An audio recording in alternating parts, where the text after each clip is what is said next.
Want to get to an interview that I did with Congressman Jared Huffman. Give you some background information here. Last week, if you were with our live stream, I believe it was last Wednesday, something like it was middle of next week, right? So the Natural Resources Committee met. We took that hearing live here on WCNC Plus. They talked about H.R. 276, also known as the Gulf of America Act, where there is a bill to rename the Gulf of Mexico the Gulf of America. Well, in this hearing, you think these hearings are somewhat kind of benign and boring, but we heard from Congressman Jared Huffman. Now on our radar because some of the comments he made were quite colorful and spicy. Carr says, yes, totally spicy. So, you know what? We just went to him straight and said, we'd love to talk to you. Who is this guy and why make these comments? You're going to know more about this. We had to meet with him via Zoom because he is back in California, so Pacific time. We recorded this yesterday afternoon. I want to play this whole thing for you right now on Live Impact News on WCNC Plus.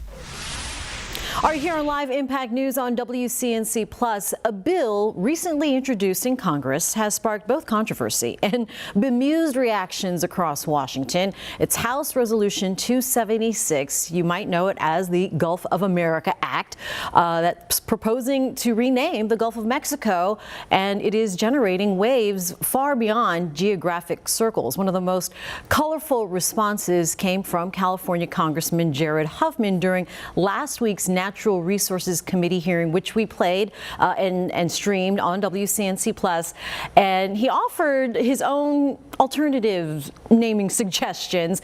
Congressman Huffman joining us now via Zoom from California, discussing this unusual legislative proposal.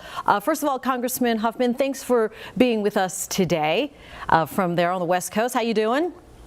I'm great. Thank you for having me. Walk us through a little bit your initial reaction when you first read H.R. 276, proposing the Gulf of Mexico as the Gulf of America.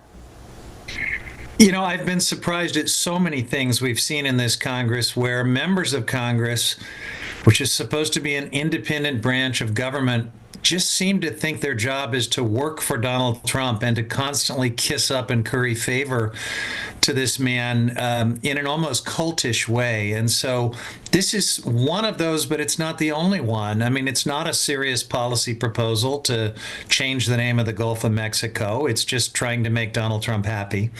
But we've also seen bills to put Donald Trump's face on the $100 bill. We've seen actual legislation to put Donald Trump's head on Mount Rushmore. We've seen any number of other things. And I guess the point I was trying to make with my sarcastic suggestion that we just cut to the chase and rename the entire planet Trump is that there's serious work that this Congress should be doing right now. I mean, the economy is imploding. Costs are off the charts for Americans trying to afford housing and groceries and so many other things. This trade war is causing havoc. And we're spending our time trying to rename things to please Donald Trump. That's just crazy.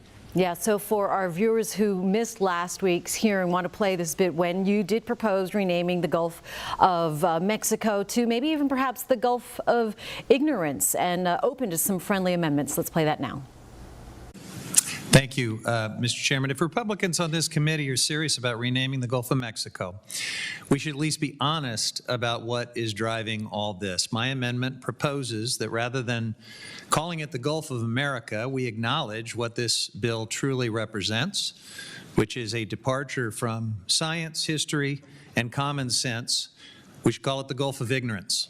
Now, I acknowledge that there could be a robust debate about other words that one could put in place of ignorance, and I would accept friendly amendments from folks who might have a case to be made that it should be the Gulf of Incompetence, maybe the Gulf of Arrogance, delusion, bootlicking sycophancy, strong case to be made that that would be appropriate, or maybe the Gulf of alienating our allies and neighbors. But the bottom line is, I agree with the majority of Americans who've been polled on this.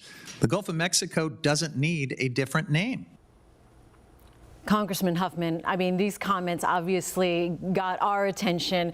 Sponsored by Representative Green, who just dealt with a little bit of drama there with today's town hall in her own Georgia district. What do you think motivated this particular legislative effort at this time then? Well, it's pretty clear. The motivation is to try to curry favor with Donald Trump. I mean, there is this cult that has developed, unfortunately, in one political party in our country right now. It's all about one man. It's all about his whims, his ego, what pleases him. It's unlike anything I've ever seen in the history of this country, almost unrecognizable, really, in a country where we're supposed to have a republic, not a monarchy with a king. You did suggest, and you talked about it just a minute ago, about renaming the planet from Earth to Trump. Let's listen to part of that from last week. If we're going to waste this committee's time just to glorify one man's ego, I propose that we at least be efficient about this, right? I mean, that's the theme of the day, efficiency from Doge and others. And so the great Wayne Gretzky once said, you don't skate to where the puck is, you skate to where it's going to be. And my amendment tries to do that. I mean, why do all of this Trump glorification in a piecemeal manner? Why not cut to the chase? And I am proposing that we rename the entire planet Trump. Pretty funny there. But geographic naming, it's not the first time, right, that we've seen that in politics. But I guess the point you're making is where to draw the line. Well, and I'm also trying to make the point that none of this should be about one man's whims. So this is a president who wants to rename the Gulf of Mexico in some display of nationalism where we would call it the Gulf of America. Nobody wants to do that. There have been polls on this. Not even people in the Gulf states. They overwhelmingly, to the tune of 70%, think we don't need to do this. We shouldn't do it. Meanwhile, he wants to go back to the old name for the largest mountain in Alaska, Mount Denali. He wants to go back to calling it Mount McKinley. Overwhelmingly, the people of Alaska, including Republicans in Alaska, want to call it Denali, which is its traditional name. But Donald Trump has his own ideas. And so, you know, it's almost, that's why I say it's almost unrecognizable, this country, this America that we are becoming, if we're going to allow one man to act like a king where his whims and dictates carry the day and even carry the day over what the public wants. And for the record, you did withdraw that amendment, renaming it Trump. Yeah, look, this was a deeply unserious bill. It was a deeply unserious hearing, and so why not have deeply unserious amendments to try to make some of these points? That's where I was going.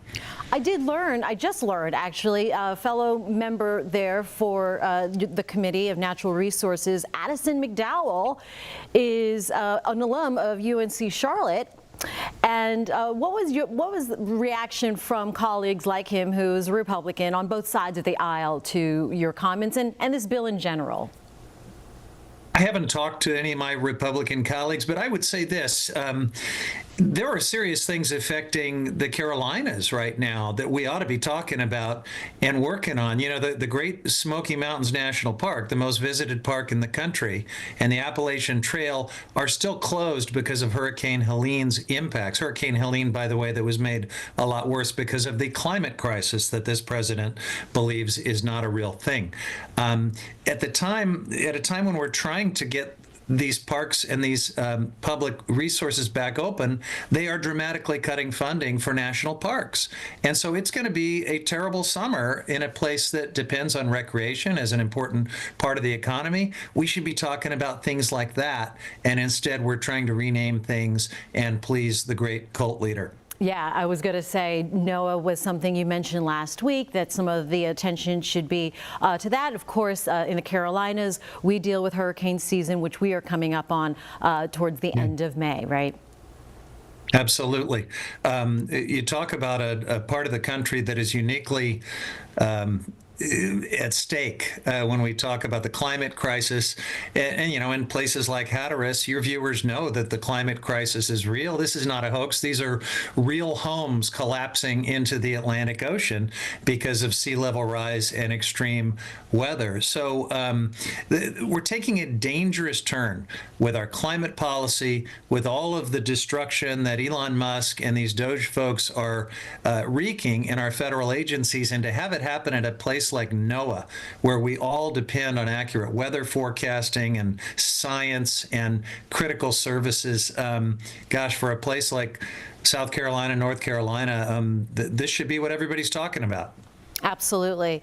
Any way to take that turn for constructive alternatives for the things that matter that the committee should be focusing on? Well, I'm in the minority in this Congress, as you know, so, you know, we have to use the limited tools that we have to try to redirect the conversation back to those things. But we're trying in every way that we can. We're having shadow hearings. You know, when we debate bills like the absurd bill to rename the Gulf of Mexico, we try to bring it back to things like the climate crisis and what's happening in NOAA with the loss of accurate weather forecasting and climate science. And we'll just keep doing that. I'm grateful that you're giving me a chance to talk about some of those things now.